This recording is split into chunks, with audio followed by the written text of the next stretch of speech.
Hello साथियों, कैसे हो आप सभी। उम्मीद है आप सभी अच्छे होंगे। मैं अरविंद्र एक बार फिर से आप सभी साथियों का अपने परिवार हर क्लासेस 24 में आपका स्वागत करता हूं। आज बात करेंगे यूपीएसआई के हिंदी के बहुत ही महत्वपूर्ण प्रश्नों के बारे में।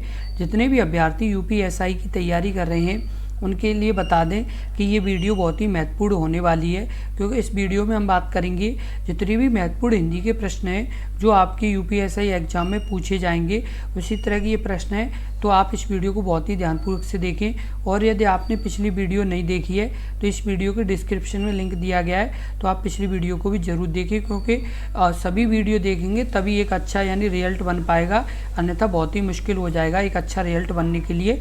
इसलिए पिछली वीडियो भी ज़रूर देखें। अब जैसे बात कर लेते हैं, आपका पहला प्रश्न है, निर्देश निम्नलिखित शब्दों में से उपसर्ग छांटकर सही विकल्प उत्तर पत्रक में चिन्हित कीजिए। सुडौल। ऑप्शन ए सा, ऑप्शन बी ल, ऑप्शन सी सोह, ऑप्शन डी उपयुक्त में से एक से अधिक, या ऑप्शन ई आपका उपयुक्त में से कोई नहीं। इस प्रश्न का उत्तर बताएं। इस प्रश्न का उत्तर क्या हुआ? इस प्रश्न का जो उत्तर सही होगा वो आपका सही होगा ऑप्शन ई, उपयुक्त में से एक, यानी कोई नहीं। क्या होगा? उपयुक्त में से कोई नहीं। और आपको बता दें, जैसे जो आपका यानी सो है, जैसे सो में जो सो ये क्या है, तो सो एक उपसर्ग है। क्या है?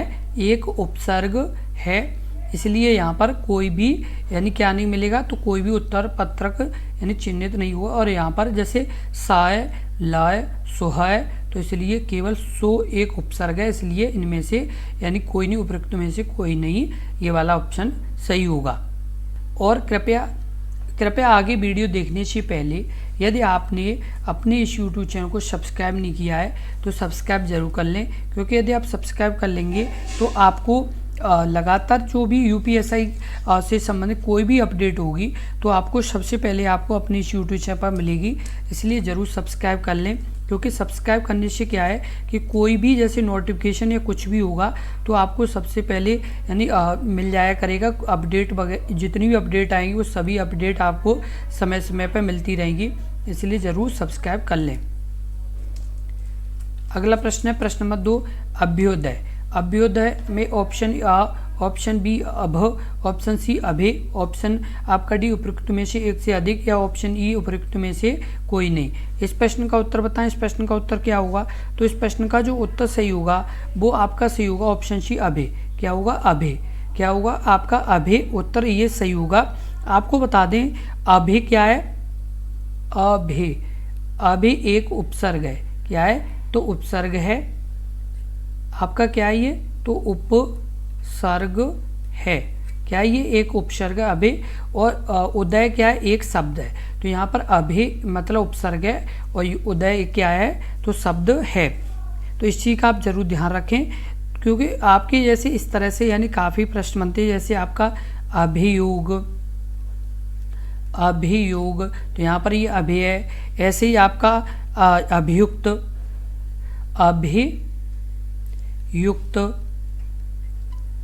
तो इस तरह के यानी आपके प्रश्न बनते हैं।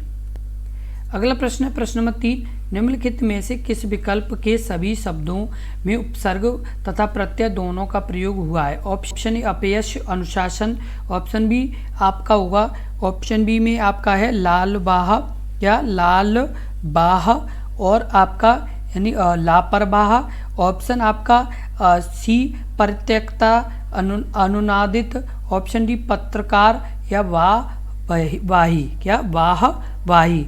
इस प्रश्न का उत्तर बताएं। इस प्रश्न का उत्तर क्या होगा? सी परित्यक्तता अनुनादित, ये दोनों शब्द में क्या है? तो आपके यानी उपसर्ग तथा प्रत्यय का प्रयोग किया गया है। कौन सा सही होगा? ऑप्शन सी सही होगा। और आपको बता दें जैसे परित्यक्तता है, तो परित्यक्तता में क्या है? तो आपका परि क्या है? तो परि उपसर्ग है। क्या है? उपसर्ग। उसके बाद बता दें आपको त्यक्त। त्यक्त क्या है? तो एक मूल शब्द है। क्या है? त्यक्त एक मूल शब्द है। और जो अ है, अ क्या है? तो अ आपका है वो प्रत्यय है। क्या है? प्रत्यय, प्रत्यय है। तो ये आपको ध्यान रखना होगा कि आपका जो पर्य वो उपसर्ग है, त्यक्त एक मूल शब्द है, और अ क्या है? तो ये प्रत्यय है। उसके बाद बात कर लेते हैं अनुनादित की। तो अनु क्या है? तो अनु आपका उपसर्ग है, और आपका यानी अनु आपका क्या है, उपसर्ग है, और नाद क्या है, तो एक मूल शब्द है। नाद क्या है, मूल शब्द। और आपका जो आपका यानी इत्य है, इति ये क्या है, तो प्रत्यय, क्या है, प्रत्यय है। तो इसी का आपको ध्यान रखना है, क्योंकि ये आपके इस तरह से भी प्रश्न पूछे जाएंगे और आपको आसानी से इनके उत्तर बताने हैं। अगला प्रश्न, प्रश्न नंबर 4, पराधीन में कौन सा यानी उपसर्ग है? ऑप्शन ए पर, ऑप्शन बी परा, ऑप्शन सी प्रा, ऑप्शन डी इनमें से कोई नहीं। इस प्रश्न का उत्तर बताएं। इस प्रश्न का उत्तर क्या होगा? तो इस प्रश्न का जो उत्तर सही होगा वो आपका सही होगा ऑप्शन ए पर। पराधीन में कौन सा यानी उपसर्ग है? तो पर क्या है, एक उपसर्ग है। और जो मतलब यानी परसर्ग यानी जैसे आपका यानी पराधीन है तो इसमें किस तरह से होगा? पर क्या है, उपसर्ग, उपसर्ग, और आधीन, आधीन क्या है, तो आपका मूल शब्द है। क्या है, एक मूल शब्द है। अब जैसे उपसर्ग को यानी पहचाने कैसे, तो उसके लिए आपको बता दें कि उपसर्ग वे शब्द होते हैं, वे शब्द होते हैं, वे शब्द होते हैं जो मूल शब्द के आगे जुड़कर, जो मूल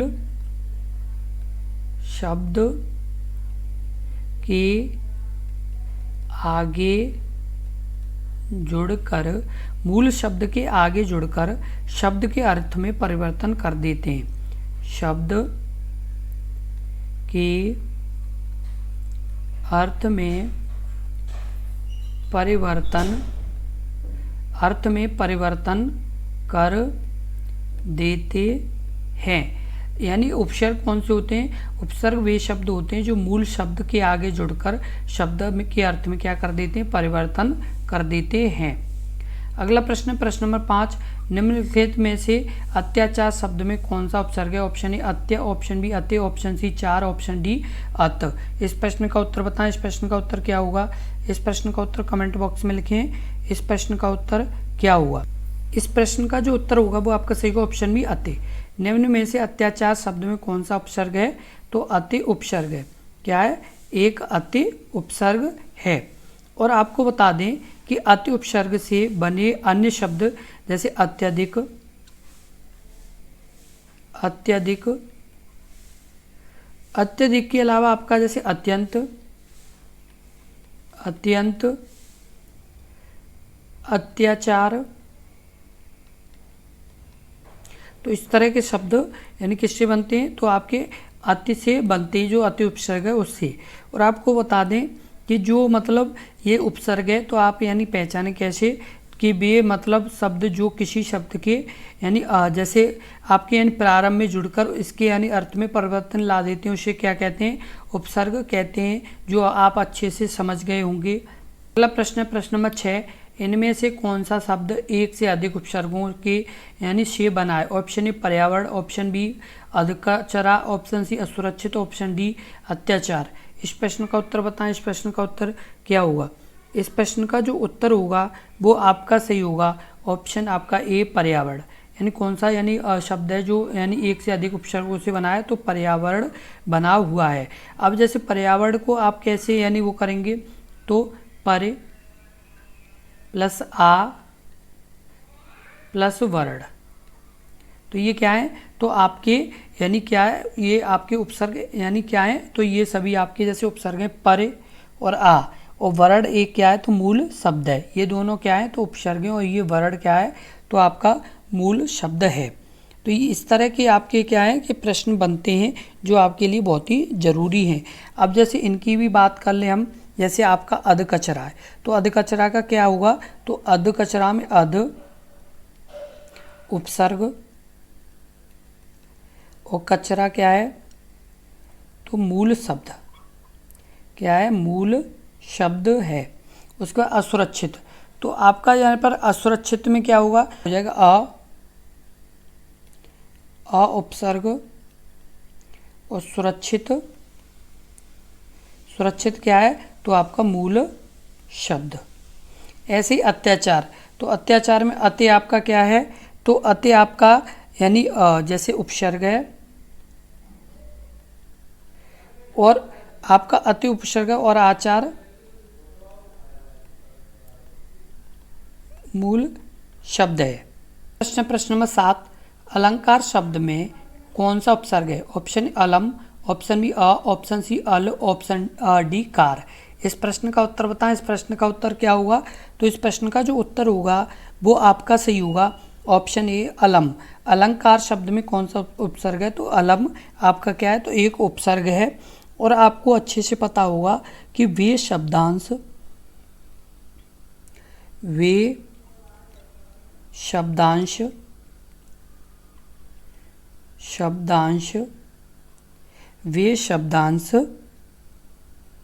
जो किसी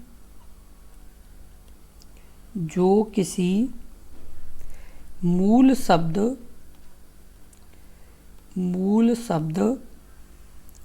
से पूर्व में लगकर नए शब्द का निर्माण करते हैं, उन्हें क्या कहते हैं? उपसर्ग कहते हैं। इस चीज़ का आपको ध्यान रखना होगा क्योंकि ये बहुत ही महत्वपूर्ण आपके पॉइंट है। और आपको बता दें उपसर्ग कितने प्रकार के होते हैं? उपसर्ग 3 प्रकार के जैसे अलग अलग होते हैं। सबसे पहले जैसे संस्कृत के उपसर्ग, उसके अलावा दूसरे कौन से होते हैं? हिंदी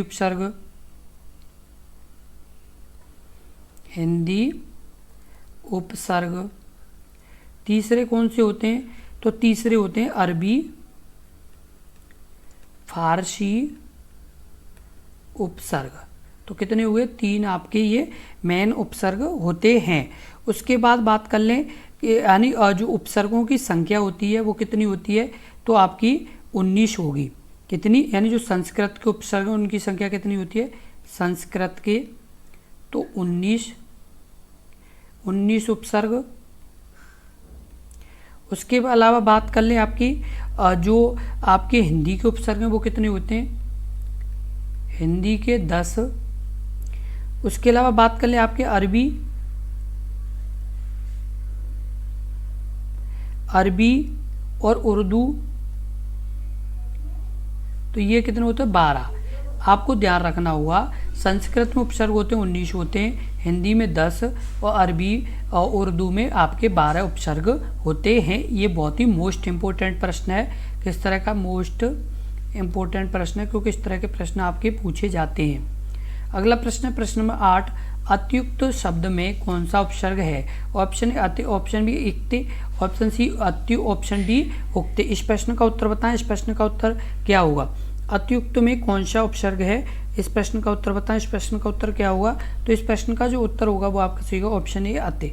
अत्युक्त शब्द में कौन सा उपसर्ग है? तो अते आपका उपसर्ग है। इस चीज़ का आपको ध्यान रखना होगा क्योंकि ये बहुत ही महत्वपूर्ण आपके प्रश्न हैं और इस तरह के प्रश्न आपके पूछे जाते हैं। और आपको ये भी बार बार हम बता रहे हैं आपके जो उपसर्ग अलग अलग जैसे भाषाओं में अलग अलग उसमें जैसे उपसर्ग होते हैं। तो आपके संस्कृत में कितने? संस्कृत में आपके 19 हैं। हिंदी में कितने हैं? तो हिंदी में आपके हैं वो 10 हैं। उसके अलावा आपके उर्दू में कितने हैं? तो उर्दू में आपके कितने होते हैं? तो 12। तो इस चीज़ का आपको ध्यान रखना है कि ये आपके यानी महत्वपूर्ण यानी प्रश्न है जो आपके यानी बहुत ही ज़रूरी हैं और आपको ये यानी पूछे जाते हैं। तो आपको इसको ध्यान रखना होगा। यदि आपके कभी भी इस तरह के प्रश्न पूछा जाए कि यानी संस्कृत में कितने उपसर्ग होते हैं या हिंदी में कितने उपसर्ग होते हैं या उर्दू में कितने उपसर्ग होते हैं, तो अब आप बहुत ही आसानी से इस तरह के प्रश्नों का उत्तर बता पाएंगे क्योंकि ये जानना ज़रूरी है आपके लिए क्योंकि इस तरह के भी प्रश्न बनते हैं। अगला प्रश्न है प्रश्न नंबर 9, उपसर्गों को कहते हैं। ऑप्शन ए शब्दांश, ऑप्शन बी शब्द, ऑप्शन सी वाक्यांश, ऑप्शन डी पद। इस प्रश्न का उत्तर बताएं। इस प्रश्न का उत्तर क्या होगा? इस प्रश्न का उत्तर बताएं। इस प्रश्न का उत्तर क्या होगा? तो इस प्रश्न का जो उत्तर होगा वो आपका सही होगा ऑप्शन ए शब्दांश। उपसर्ग को क्या कहते हैं? शब्दांश कहते हैं। उपसर्ग उस शब्दांश या अव्यय को कहते हैं, उस उपसर्ग उस शब्दांश या अव्यय को कहते हैं। उपसर्ग यानी उपसर्ग उस शब्दांश या अव्यय को कहते हैं जो किसी शब्द के पहले, जो किसी शब्द के पहले, जो किसी शब्द के पहले आकर उसका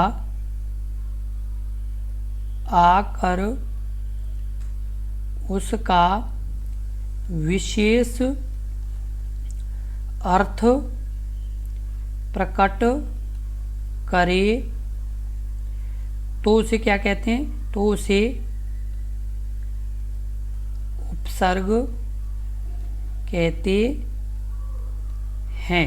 आपको यानी ध्यान रखना है, उपसर्ग उस शब्दांश या अव्यय को कहते हैं जो किसी शब्द के पहले आकर उसका विशेष अर्थ प्रकट करे तो उसे क्या कहते हैं? तो उपसर्ग कहते हैं। ये आपको ध्यान रखना होगा क्योंकि ये बहुत ही यानी महत्वपूर्ण जानकारी है। अगला प्रश्न है प्रश्न नंबर 10। बुरे अर्थ में प्रयुक्त होने वाला पद उस उपसर्ग का किस भाषा का है? Option A Sanskrit, option B Urdu और फारसी, ऑप्शन सी आपका अंग्रेजी, ऑप्शन डी हिंदी। इस प्रश्न का उत्तर बताएं। इस प्रश्न का उत्तर क्या होगा? इस प्रश्न का जो आपका उत्तर सही होगा वो आपका सही होगा ऑप्शन आपका बी उर्दू फारसी। जो बुरे अर्थ में प्रयुक्त होने वाला, किसमें? बुरे अर्थ में जैसे प्रयुक्त होने वाला जैसे बद उपसर्ग किस भाषा का है? तो उर्दू फारसी भाषा का है। जैसे आपको अच्छे से पता होगा कि जैसे उर्दू फारसी भाषा में जैसे कुछ शब्द आते हैं जैसे आपके यानी बद, जैसे बद एक मतलब क्या उपसर्ग है। अब जैसे इसमें क्या होता है जैसे बदमाश, उसके अलावा आपका बदमाश के अलावा आपका जैसे शब्द सुना होगा बदनाम, आपने उसके अलावा शब्द सुना होगा वो बदकिस्मत, बदकिस्मत। उसके अलावा आपने सुना होगा आपने बदबू, बदबू। तो ये क्या है? तो आपके बद से यानी उपसर्ग से बने हुए शब्द हैं जो आपका उर्दू और फारसी भाषा का ये बद यानी उपसर्ग है। इसी तरह के बहुत ही महत्वपूर्ण प्रश्नों की लगातार वीडियो देखने के लिए अपने इस YouTube चैनल को जरूर सब्सक्राइब कर लें, क्योंकि यदि आप सब्सक्राइब कर लेंगे तो इसी तरह के बहुत ही महत्वपूर्ण प्रश्नों की लगातार आपको वीडियो मिलती रहेगी, जिससे आपकी यानी लगातार यानी तैयारी मजबूती होती जाएगी। क्योंकि जो आपका ये एग्ज़ाम है इसमें आपके 40 प्रश्न हिंदी के आएंगे। कितने आएंगे? 40 प्रश्न आपके हिंदी के, जो आपके कितने नंबर के होंगे? 100 नंबर के। 100 नंबर के आपके ये होंगे। और 100 नंबर यदि आपके कंप्लीट कर पाते हैं अच्छे यानी उसमें स्कोर में, तो ये मानो कि आप लाखों अभ्यर्थियों को पीछे कर देंगे। क्यों? क्योंकि ये ऐसे नंबर हैं जो आप मतलब ज़्यादा से ज़्यादा ला सकते हो। जैसे आपके 40 प्रश्न हैं तो कम से कम आप यानी 40 में से 40 भी सही कर सकते हो, लेकिन कर जब ही सकते हो जब आप मतलब बहुत ही तगड़े स्तर की तैयारी की हो और आपने एक एक यानी एग्जाम्पल एक एक पॉइंट को समझा हो तब। लेकिन मिनिमम आप 35 प्लस तो आराम से कर पाएंगे यदि आराम से पढ़ेंगे और आप पूरा समय देंगे, तो 35 प्लस आप बहुत ही अच्छे यानी तरीके से कर सकते हैं। लेकिन कर जब ही पाएंगे ये 35 प्लस भी जब आप लगातार अपने इस यूट्यूब चैनल से जुड़े रहेंगे और एक एक पॉइंट को समझ के चलेंगे। क्यों? क्योंकि 35 प्लस जब ही हो पाएंगे अभ्यर्थी के जब वो मतलब ज़्यादा से ज़्यादा समय देंगे और ज़्यादा से ज़्यादा चीज़ें सीखेंगे तब। अभी हमने जैसे ये वीडियो आपको समझाई तो इसमें जितने भी प्रश्न समझाए वो सभी यानी आपके लिए क्या है, तो ये सभी प्रश्न इस तरीके से हमने समझाए कि आपको यदि इन्हें अच्छे से ध्यान रखेंगे और आपने यदि अपनी नोटों में इन्हें लिखा होगा तो आप बाद में भी रिवीजन कर पाएंगे, जिससे क्या है कि आपकी मजबूती आएगी। उससे क्या होता है, जैसे अभी आपने एक एक प्रश्न को समझा, एक एक प्रश्न को अच्छे से सुना है, तो उससे क्या है कि आप जब भी इस तरह का प्रश्न आएगा आपको देखने को मिलेगा तो आप बहुत ही आसानी से कर पाएंगे।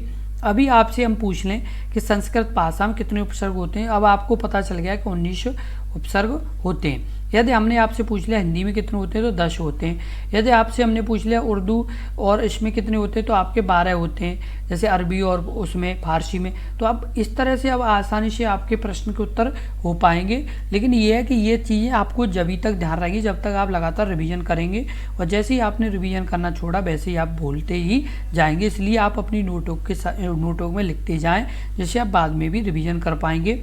और इस वीडियो को ज़्यादा से ज़्यादा शेयर करें, जिससे यानी ज़्यादा से ज़्यादा अभ्यर्थियों तक ये वीडियो पहुंच पाए और अपने इस परिवार में लगातार अभ्यर्थी जुड़ें, जिससे आपको अपनी कंपटीशन का भी पता चले। और एक और महत्वपूर्ण बात, यदि आपको किसी प्रश्न में कोई भी डाउट है तो आप यानी कमेंट बॉक्स में कमेंट करें, हम आपको और अच्छे से यानी चीज़ों में जानकारी देंगे। लेकिन आप यानी मेहनत करें, क्योंकि बिना मेहनत के आज के टाइम में सफलता लेना नामुमकिन है।